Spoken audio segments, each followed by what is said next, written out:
Bonjour, voici le site lextutor.ca avec les tests qui portent sur la connaissance du vocabulaire dont nous avons parlé en classe. Vous avez donc ici le premier test qui porte sur les 1000 mots les plus fréquents de la langue française et le deuxième qui porte sur la deuxième tranche donc de 1000 à 2000 mots les plus fréquents de la langue française. Nous cliquons sur le premier. Nous arrivons ici sur la page du test où vous devez indiquer pour les 60 mots de la liste si oui ou non vous connaissez ce mot. Alors, si vous connaissez le premier, vous répondez Y, oui. Le deuxième, vous ne le connaissez pas, vous répondez non, etc. Et à la fin, vous venez cliquer ici sur Check et vous obtenez un score sur la gauche. Et on vous indique que si vous avez moins de 90%, il faut travailler pour apprendre et enrichir le vocabulaire des 1000 premiers mots. Vous pourrez faire le test pour les 1000 à 2000 mots, 2000 à 3000 mots, et ainsi vous verrez à quel niveau vous vous situez. Nous allons vouloir travailler sur les 1000 premiers mots, et ils apparaissent ici, ces 1000 premiers mots. Dans cette partie de l'écran, vous allez voir apparaître des exemples. Par exemple, je veux utiliser le mot, attendez, course.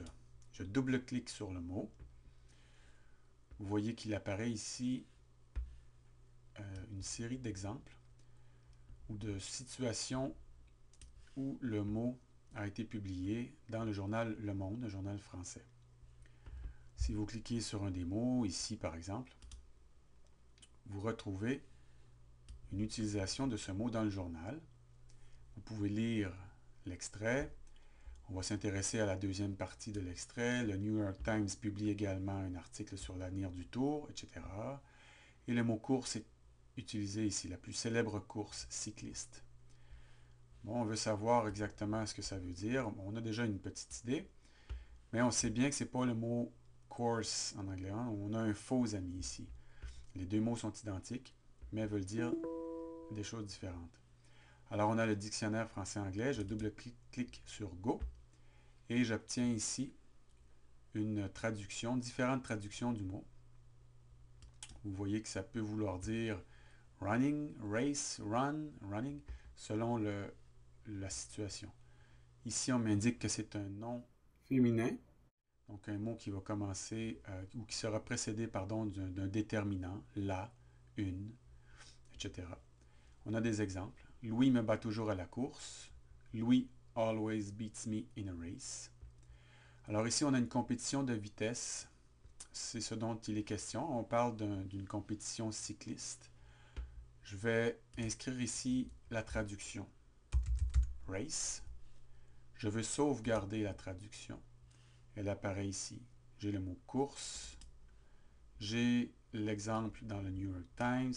Et j'ai la traduction, race. Je peux faire l'exercice avec d'autres mots. Je le fais très rapidement. Ici, c'est le mot court. Donc, qui court, le frisson irrationnel qui court à l'approche du 3e millénaire. Ici, je voudrais savoir ce que ça veut dire. J'ai plusieurs traductions possibles et je dois savoir s'il s'agit d'un adjectif qui veut dire short, brief, etc. Si c'est un adjectif qui veut dire limité, et vous avez toujours des exemples, des traductions, des exemples aussi.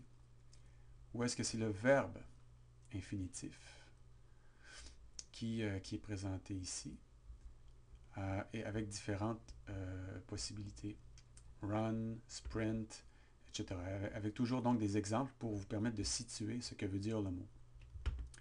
Ici, j'ai le verbe courir qui est conjugué. Donc, je pourrais ici traduire par run. Je sauvegarde. Et à la fin du processus, après avoir fait l'exercice un certain temps, j'aurai une liste de mots. Je vais cliquer ici sur Highlight.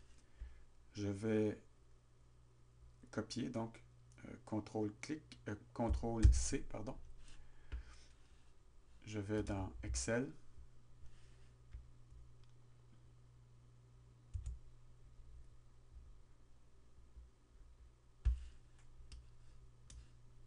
Excel apparaît et je n'ai qu'à copier ici mon travail, ce que j'ai fait. Ce serait intéressant de sélectionner la colonne B, de cliquer avec le bouton de droite, de modifier le format de la cellule pour que l'alignement du texte renvoie à la ligne automatiquement et ainsi avoir un tableau un peu plus intéressant.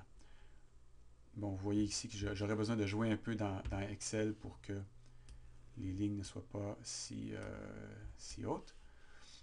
Et donc, je me retrouve avec un lexique qui présente le mot en français, un exemple, la traduction en anglais. Et ainsi enrichir mon vocabulaire relativement rapidement. Merci, à bientôt.